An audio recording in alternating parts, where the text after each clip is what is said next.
Talking about shoulders. Gotta figure out if people can hear me first. So that's important. So waiting on a couple people to join. Hey! What's up, guys? Hey, Brian, can you hear me okay? Yeah, we're good. Okay, I'm using a directional mic right now. Okay, nice. Hey, Terry and Ray. Thanks for joining. Hey, Brad. Thanks. Hey, Lee. Oh, nice. A lot of people here. Oh, this is good. Oh, I'm glad to see that your back is better. Hopefully you're just here checking out what we're doing for shoulder health, and nothing's going on with your shoulders, but here we go. Hi, Ann, Skylar. What's up, guys? Can give people just a minute to join before we start going over stuff for our shoulders. So, my mom's in the house. Hey, Mom. Oh, my brother's shoulders are killing him pride from all those 8-ounce curls he's been doing, 12-ounce curls. Oh, it's my pleasure, Terry. All right. I'll give people maybe just a couple more seconds. This is great. Hey, everybody. Well, I hope everybody can hear me okay still. I'm going to back away kind of where I was the other day.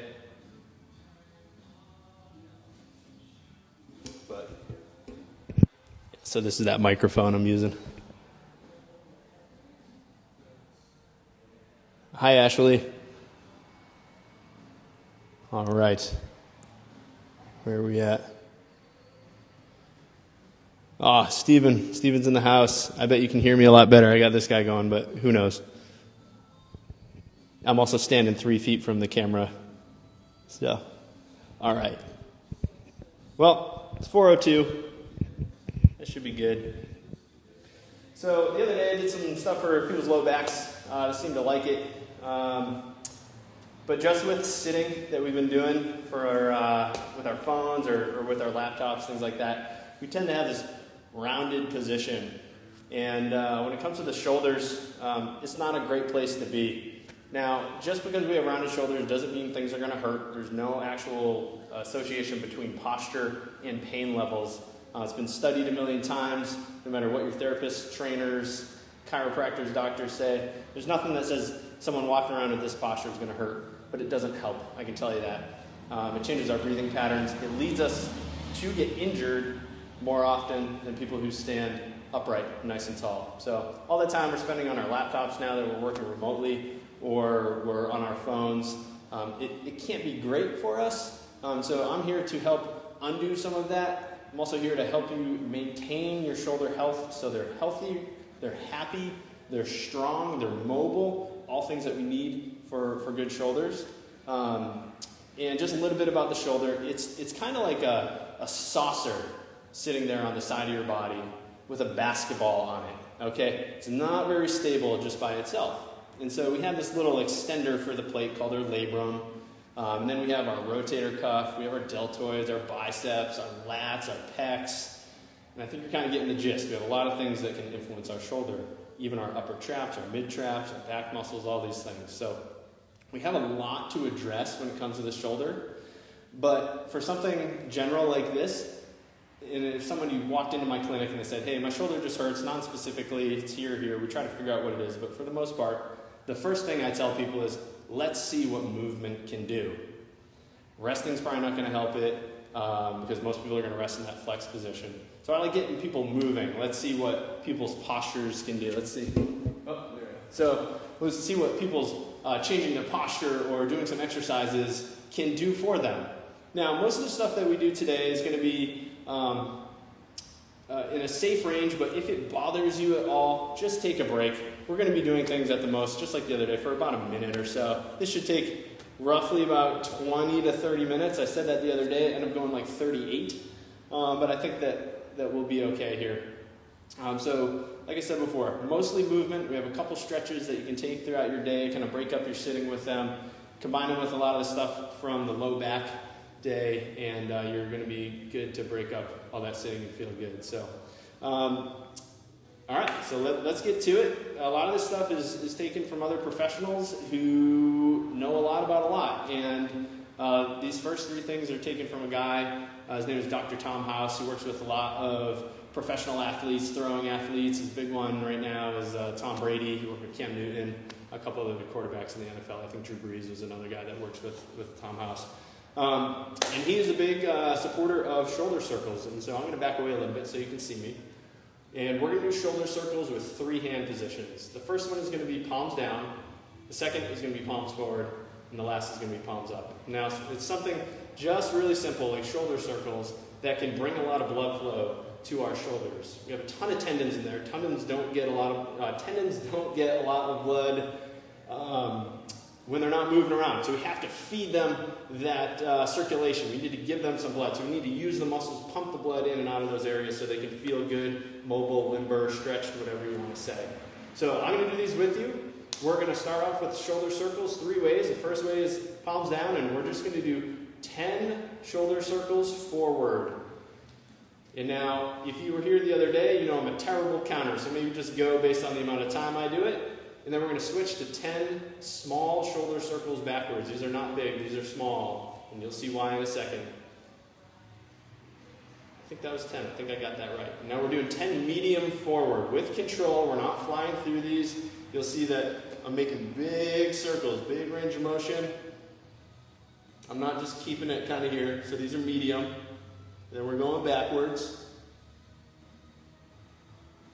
Nothing too crazy here. And now we're going big. So we're making big circles like we're doing some swimming in the pool. I don't know my swim strokes, so I'm not even going to pretend to try if it's breast or butterfly. But we're making big circles, reaching behind our back, stretching out our pecs, getting our shoulder blade muscles working. And now we are switching. Okay, we got 10 more. You're going to think this is crazy. And I might even speed this up and cut the reps down a little bit for the next 2 positions. But your shoulders should be burning by the end of this. Maybe not this round. All right, so now we're going back to the start. Palms are forward. And now we're doing 10. Let's do 8. Shoulder circles forward. All right. Now we got 8 going backwards. For those of you who are just joining, we're working on our shoulder health. We're building some bulletproof shoulders. We're just doing shoulder circles. I think we're on forwards medium, okay? So our palms are facing forward, and we're making medium circles forward. All right, and now we're going backwards. My deltoids are screaming at me, especially my right side. It's a little weaker. And, okay, and now we got big palms are forward still. Oh my God, why are we doing so much of this? Well, like I said before, we're trying to get a lot of blood flow to all the shoulder girdle muscles. Shoulder isn't just that joint that's on the side of your body. You have to include your shoulder blade in it. Here we're going backwards. Because your shoulder joint is actually part of your shoulder blade. There we go. It's called your glenoid fossa, if anybody cares. Probably not, but all right. And now we're going palms up. 10 forward circles, 8, whatever, somewhere around there. All right. And we're still just pumping a bunch of blood into those shoulders. And medium forward.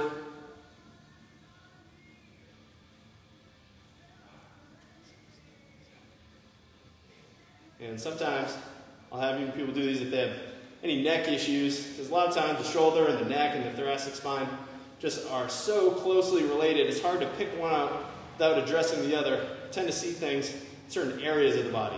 So usually if it's your neck that hurts, not just your neck. If it's your shoulder, it's not just your shoulder. Where am I? Medium. For big palm up circles, I think. I don't know. You're getting the gist of it though. Always with control. We're not just flying through. We're just going with control. Whew. And we have our last 10. Big circles, palm up, going backwards. I guess we'll do all 10.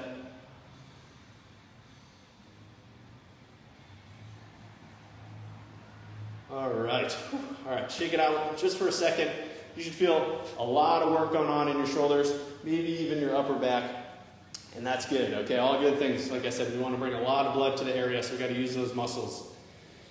Whew, man, wiped out by that. All right, so now we are going to do some pull-aparts, and all you're going to do is you're going to make little C shapes with your fingers. You're going to overlap them like so, and you're always going to be pulling your fingers apart. So right now I'm trying to pull my hands away from each other, and I'm going to shift my arm out to the side, and I'm going out to the side this way, okay? So I'm just going back and forth, and I'm just going to make 5 in each direction, okay?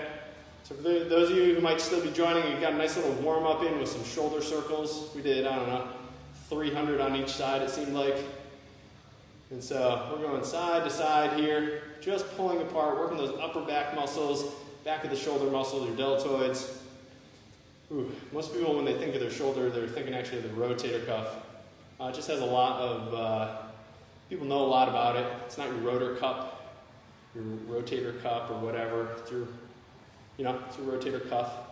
4 muscles in the back of your shoulders. We're going to switch our hands around. So if you had, your left hand in back, you're going to put it in front now, and vice versa. And we're just going to pull apart. I'm really trying to pull my hands apart.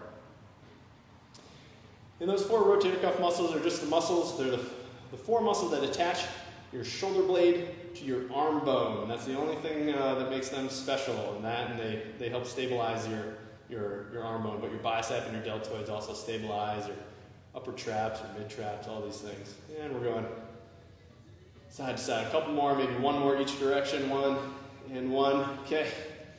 So we're shaking it out. We've got our deltoids. We got our pecs working, upper back, rotator cuff. All these things are already firing. And a lot of people think of the internal and external rotators, these rotator cuff muscles. This is all they do. That's just part of it. Okay, those are some general vicinity or general guidelines of what they do. But your pec is going to internally rotate your arm. Your mid trap and your teres major, the non-rotator cuff muscles, are going to externally rotate your arm. So it's not just, your rotator cuff isn't just rotating. It's helping stabilize when you're throwing something. It's helping support you when you're on your hands and knees, that kind of thing. So we are going to try to use our internal and external rotators here. And if you can, I want you to get your hands behind your back overlapped. Now, if this hurts, maybe you can put your hands on your butt, but we want to be here with overlapped hands because we're going to be pushing our hands into our low back and then relaxing. So I'm pushing and then relaxing. Now staying tall on my chest. I don't want to be here while I'm doing it. Might as well work on that good posture. Helps you breathe better. Helps your muscles work efficiently. And 1 more for 5.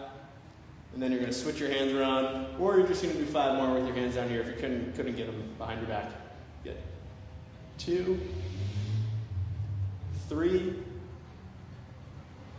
4, and 5. All right, so we've worked on our external rotators there. So if my body was out of the way, my arms would have gone here. They would have externally rotated or rotated away from the midline of my body. That's external rotation. That goes for your hip as well. So anytime your leg is rotating away from the midline of your body, you have external rotation, despite our foot going towards the midline. It's all based on the thigh. So we did external rotation just there. So we want to work internal rotation. Now, we are sitting internally rotated all day. Why do I want to work on that? Well, as we sit in positions for a certain period of time, those muscles tend to shorten because every muscle has an elastic quality. So it's stretched out when we're moving and grooving around, but if you don't do anything and you put it in a shortened position, it's just going to shrink, and that's when it might start to tighten up. Okay, and that only takes about 20 to 30 minutes. So imagine all that time that you're texting your friends or checking Instagram. Those muscles are getting short. So we want to use them. We want to tell them, hey, turn on and then turn off, and turn on and turn off. And then we want to use them through big range of motion when we're training, doing our HIIT classes, CrossFit, anything that we're doing. We want to use these big range of motion. So we want to do internal rotation. And so you're going to go behind your back again. So you're already internally rotating. And if you can, I want you to pull your hands away from your back. And when you do that, you want to be tall. Because we don't want this big dumping forward of the shoulder. Okay? If you're doing this, just take this one off, or just do that external rotation again, or just make fists behind your back, and that's going to actually activate your rotator cuff as well, just making fists. So from here, because I have pretty good range of motion, I'm going to come off my back. So I'm working more on internal rotation, and I'm just going to do 5 and then switch my hands around just now, and I'm going to do 5 more. It's hot in here just like the other day. I think it's 74, 75. It'll probably get up to 115 in here. By the time I'm done, I'll be sweating through my shirt. All right, so I did 5. All right, so we've made it through the warm-up. I like using those for people when they come in, like I said, and they're just like, my shoulder hurts, rub it. I'm like, hey, let's see what movement can do first. Because movement is medicine. We're teaching our body to heal itself. All of our bodies have that potential to get better. Now, there's certain things like broken bones that need to be set, maybe a full tear of a rotator cuff, things that might need addressing. However, for the most part, if we just let things calm down and then we start to inch back into working hard, we can usually feel pretty good without all that medical intervention.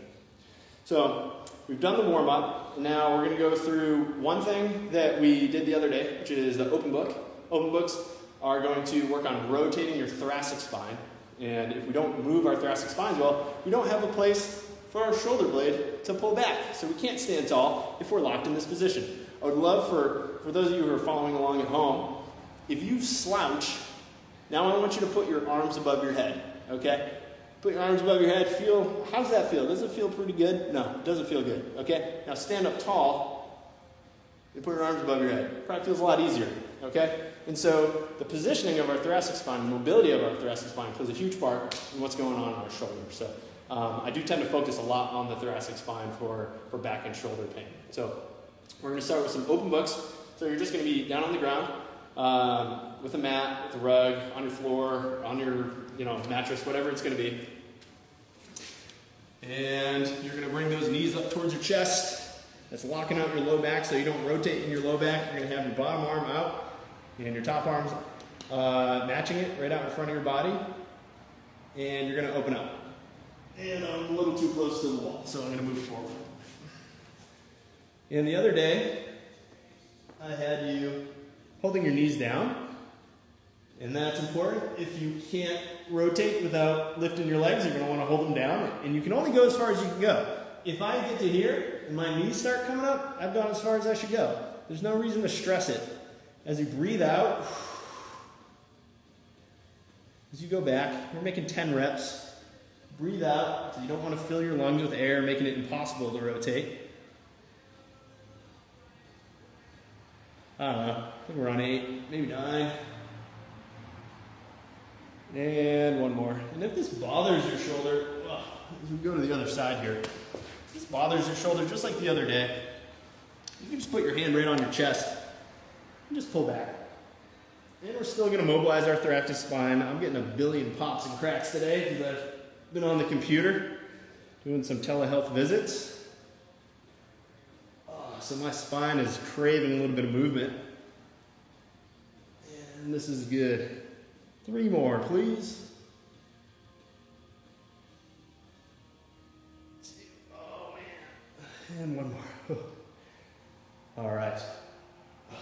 Felt good. All right, so this next one a lot of people are not familiar with. It's called a T4 rotation. Once again, this is just an exercise that's going to emphasize thoracic spine rotation. So it's going to lock your lumbar spine out by sitting back on your heels. So you're going to be down here to start. So you're here. Now, if this bothers your knees or this bothers your ankles, you can do this on your hands and knees. And if that bothers you, you can put your forearm down on the ground too, if that bothers your wrist for whatever reason. But I'm going to go down here. I'm sitting back. And my other forearm is going to go right between my knees. So I'm here. If I face you guys, I'm right here. Now my other hand is going on my low back, just right on that bottom belt line if you need to sneak your hand down the back where your belt is.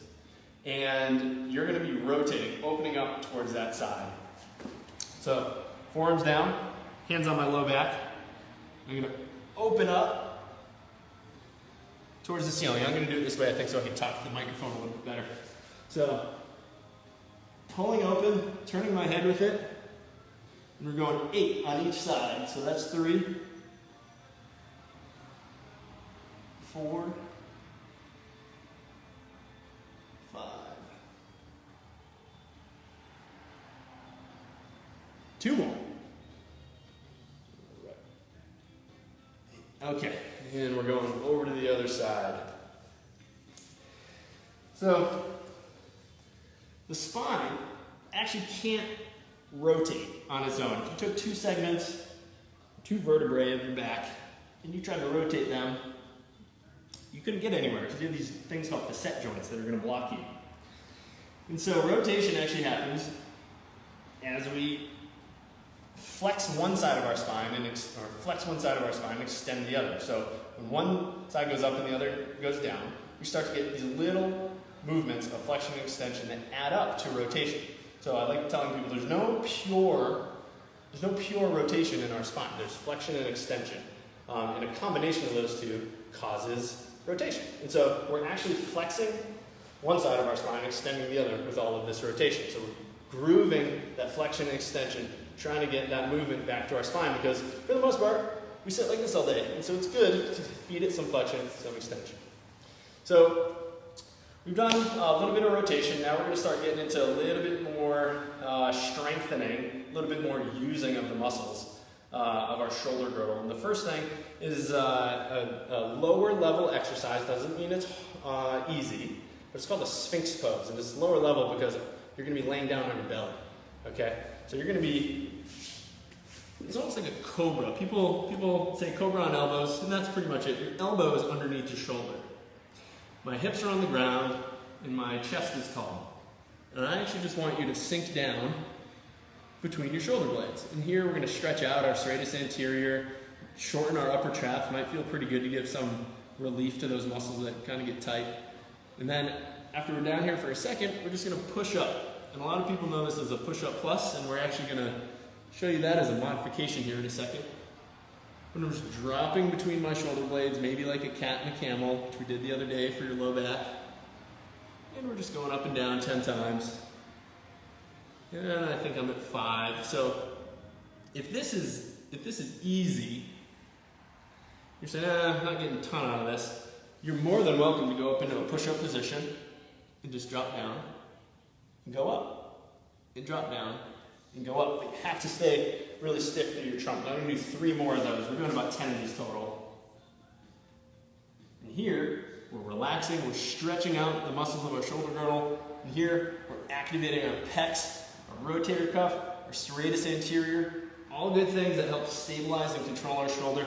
That one's a little harder. Incorporates a lot more core work, which is kind of tying it into a bigger movement, right? We like to kind of get things working and then incorporate them into bigger, more global movements because that's how we exercise. That's how we pick up our kids. That's how we, put things in the trunk. It's not just this one joint moving at a time. So I would like to incorporate things. So that was a Sphinx pose where you're going up and down on your elbows. And if you want to challenge yourself a little bit more, you can get up into that push-up position. You can do the push-up position or in a plank position too, if your wrists are bothering you. That's the main limitation with the patients I work with. Usually the wrists are bothering them, so I'll usually have people go onto their forearms for those. So we're actually going to go into a cobra. Okay, so we're in that Sphinx pose, which was pretty similar, but now you're going to go up in your hands. Same thing. If this bothers your wrists, just stay down on your forearms. And then I'll show you one little progression that can challenge your trunk, your hips, and your pecs a little bit more. And that would be a child's pose, or a push-up to elevated child's pose. So, once again, we're on our mat. We're feeding our spine all this extension. We're undoing all that sitting that we've been doing all day. Our shoulders are back. They're not shrugging up now. Okay, Sphinx pose, that was kind of allowed. But now we're nice and tall. Big, broad chest.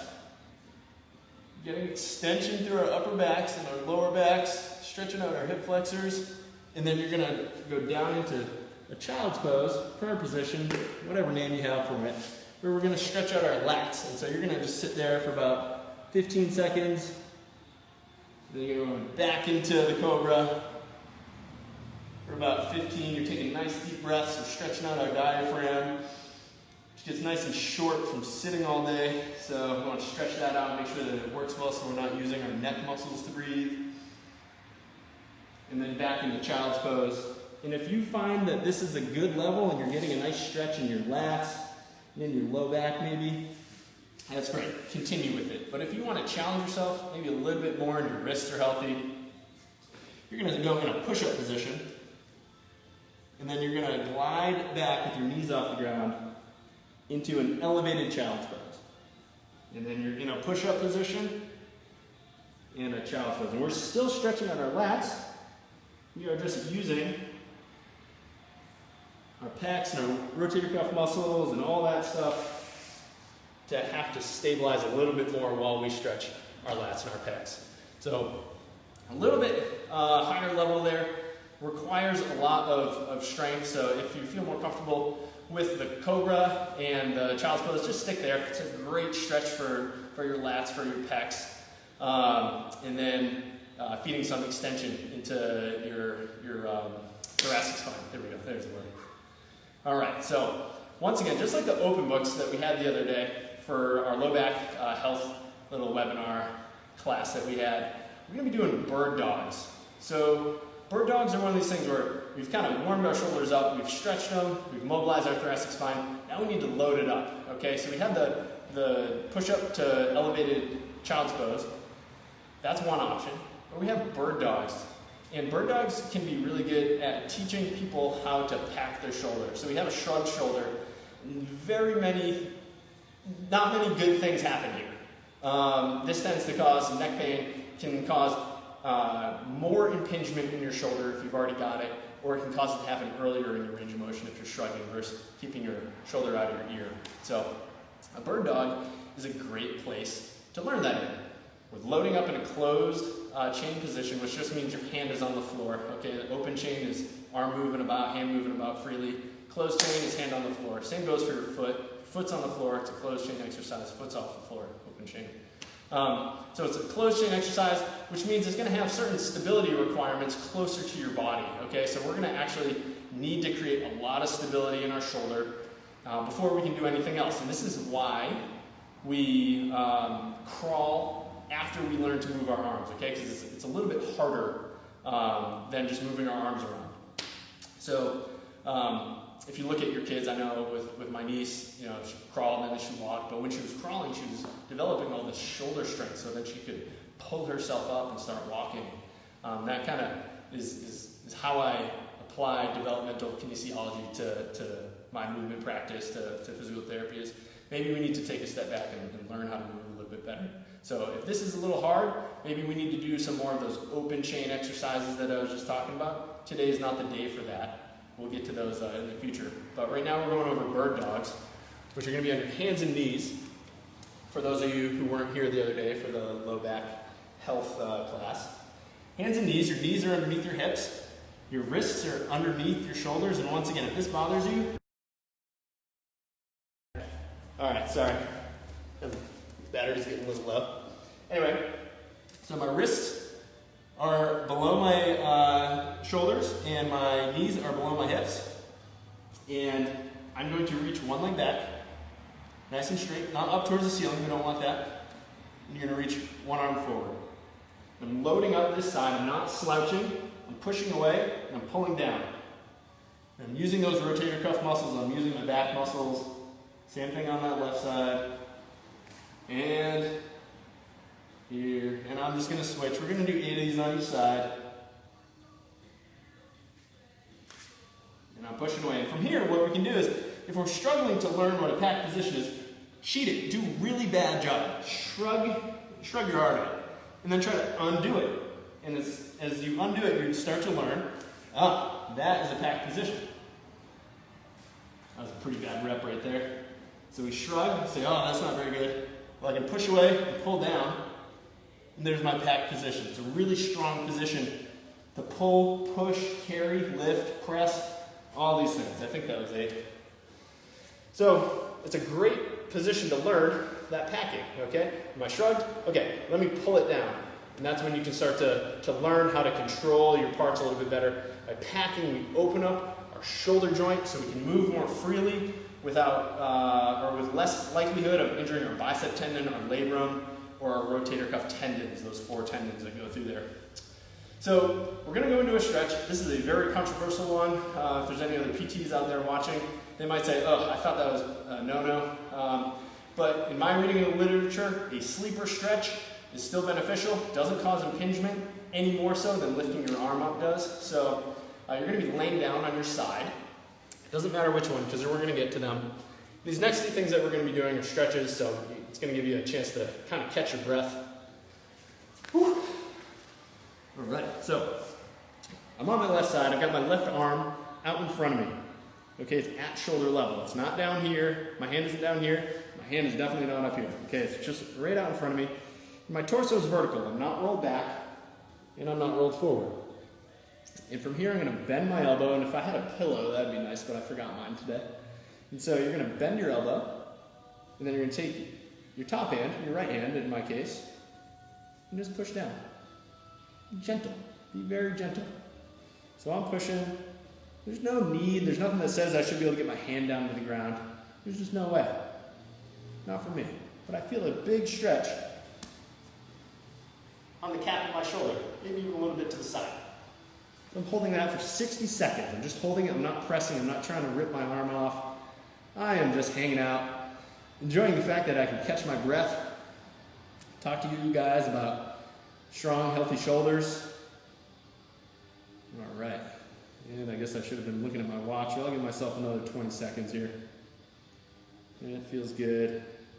Now, if you're getting any pinching in the front of your shoulder, I would say, okay, maybe back off a little bit. Or maybe just take this time out to breathe. No sense in hurting your shoulder any more than it might be. And I'll let my head relax so my neck doesn't get all tight. All right, so that was my 20. I'm going to the other side, just like you guys. Just flipping. So I got my bottom arm extended right out in front of me. Bend my elbow 90 degrees, and then just gently pushing it down. Now there's a big difference on each side. And that doesn't mean there's anything wrong with my left shoulder just because I have more range of motion on my right. We all have different ranges in all the joints of our body. And I am a right-handed thrower, so I'm going to have different internal and external rotations in my left arm. And that goes for golfers, baseball players, quarterbacks, that kind of thing. And that's okay. It's fine. But what we're looking for is about 180 total degrees of range of motion. So if I were to bring my arm into external rotation on the right here, I should be able to get to 180 degrees total. And that's seen as pretty normal. I'm going to give myself about 10 more seconds, and then we're just making a pec stretch. I'm going to run off screen for a second and grab something. All right. All right. 1 second. All right, so we just got our walls painted, so I don't want to mark them up too bad. So this is going to be my wall. We're doing a pec stretch. Okay, so our pecs, we have our pec minor and our pec major. Okay, the chest muscles, and everybody's got them unless they were surgically removed.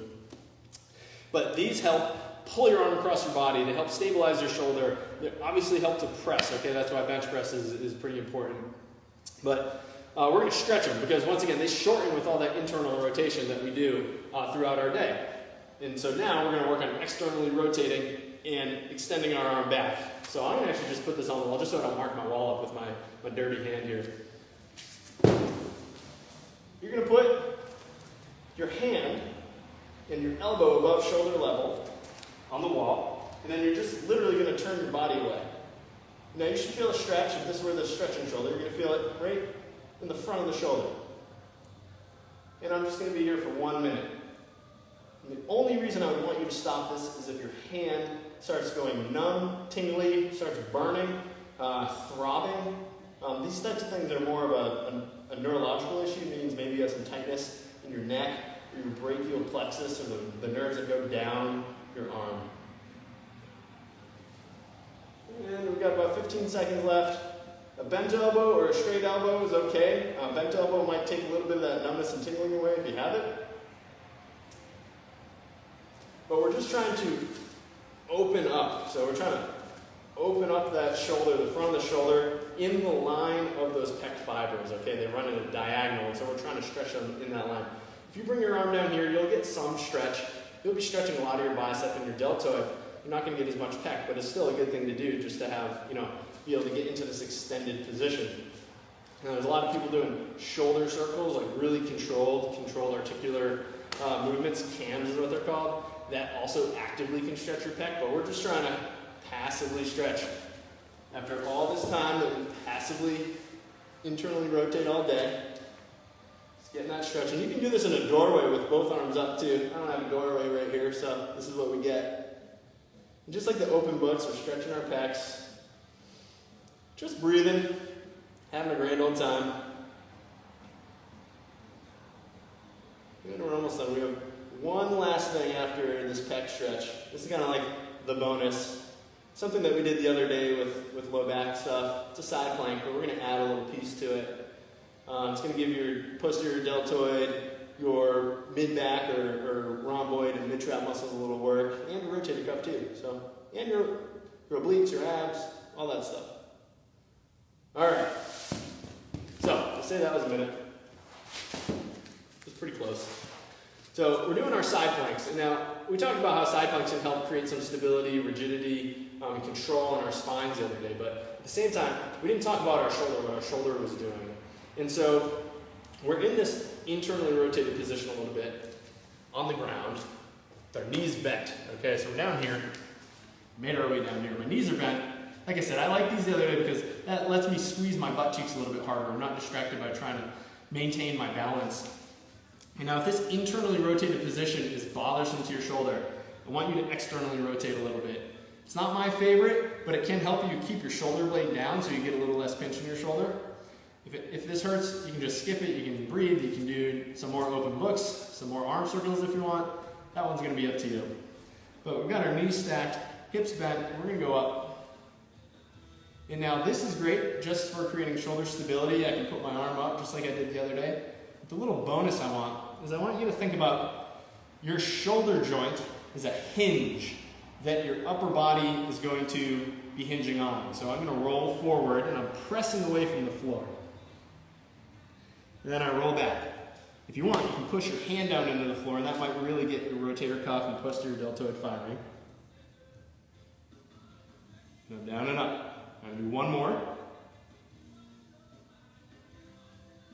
Good. I'm going to have you do the other set, but really quickly I just want to point something out. If I'm doing these and I'm hinging, I don't want to be in this position. I don't know how well you can see me here, but where the front of your shoulder kind of pops forward. That's not where we want to be. We want to hinge from your shoulder purely where your arm's not moving and just your shoulders going back and then back to the middle.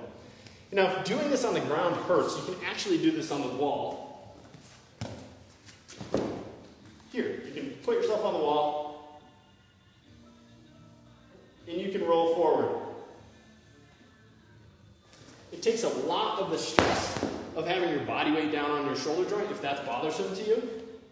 At the same time, it's still giving input to your rotator cuff, your deltoid, your neck, your trunk, all that stuff. And as you get stronger, you can, work your levels down. Maybe it's a countertop, then a mattress, then a chair, then a bench, then the floor.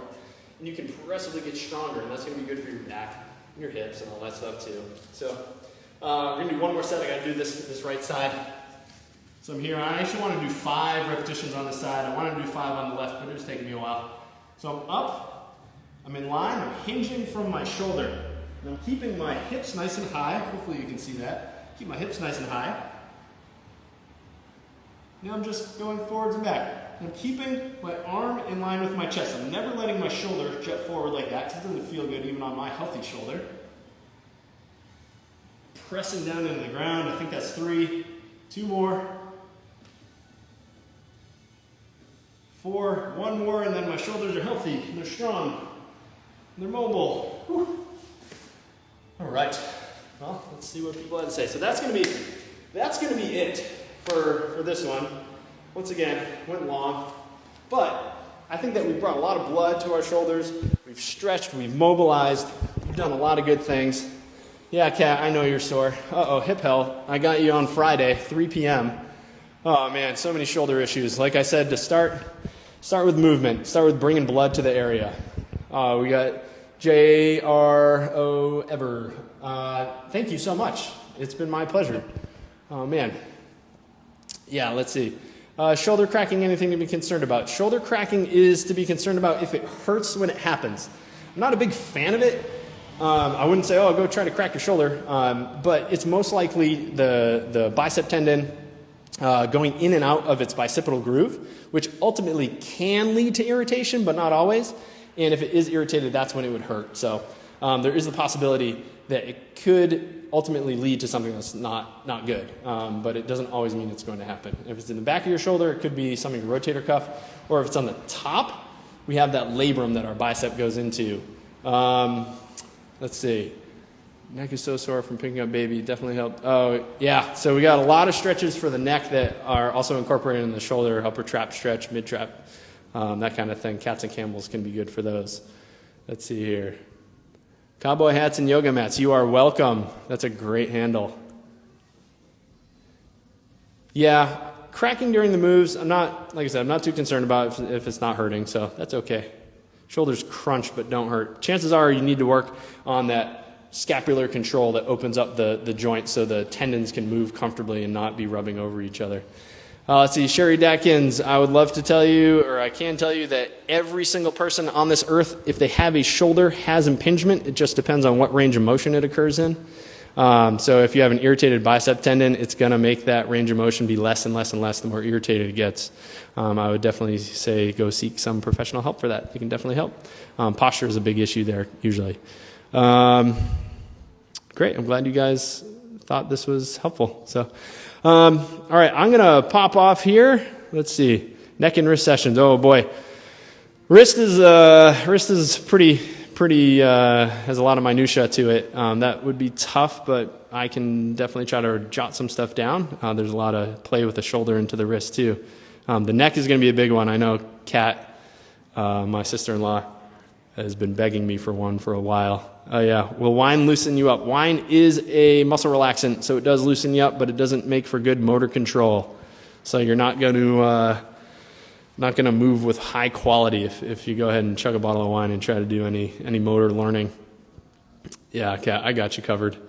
Okay, so hopefully you guys all enjoyed that. Remember, I am doing telehealth sessions right now. You can find that on my website, kineticpotentialpt.com, or you can hunt me down through Instagram and message me there. Hey, Sherry. Hope I answered your question. You're welcome. Yeah, so I hope you gained something. The goal here is to maintain or get healthy, strong, mobile shoulders. If you are having specific pains, I always tell people kind of seek out, professional help if something's been nagging you for a long time.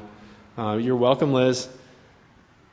Yeah, so if something's really bothering you, if you're limited in your daily function, please either reach out to myself or reach out to another professional in your area who can possibly help. Physical therapists are considered essential employees, so you can still go and see them. I have chosen to be closed because a lot of my patients don't want to get sick, and neither do I, so I think it was a good choice. But yeah, that's besides the point. So like I said, reach out if you have any questions. I'm usually on my phone a lot, so I can get back to you pretty quick. So thanks for joining, and remember, Friday at 3 p.m., 6 o'clock Eastern time, we're going over some hip stuff. It's going to seem close to the low back stuff, but the hip is a great joint because you can load it up and stretch it out and have a lot of fun. So I'll see you there, and until then, have a great rest of your week. Bye, guys.